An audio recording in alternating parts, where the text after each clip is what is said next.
2 రోజులు సెలవిచ్చి పడుకోరా అంటే పడుకోవు. ముందే లెగుస్తావు. ఇవాళ లెగవాలిరా అని చెప్తే పడుకో అంటావు. అరే బ్రెయిన్‌గా నిన్ను ఏసేస్తా ఏదో ఒక రోజు. It's Monday again. Welcome back to day 38 of daily vlogging. పొద్దున్నే లేచి స్నానం చేసి మొన్న ఫరెవర్ 21లో $5కే ఒక టీ షర్ట్ వస్తుంది కదా అని కొన్నా. ఆ రోజు బానే ఉంది. ఈ రోజు చండాలంగా ఉంది.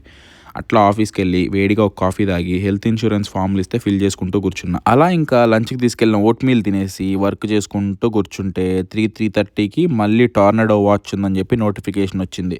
సరేలే అని చెప్పి ఇంకా 1.5 అవర్ ముందే స్టార్ట్ అయిపోయి ఇంటికెళ్ళిపోయి ఇంకా 1.5 అవర్ ఇంట్లో కూర్చొని రిమోట్‌గా కవర్ చేసేసి వర్క్ అంతా చేసుకుంటా కూర్చున్నాననమాట. సో ఇంక అట్లా వర్క్ అంతా అయ్యేసరికి 5:15 అట్లా అయింది. ఇంకా బయటికెళ్ళి వెదర్ చూసా వాకింగ్‌కి ఎట్లా ఉంది అని చెప్పి.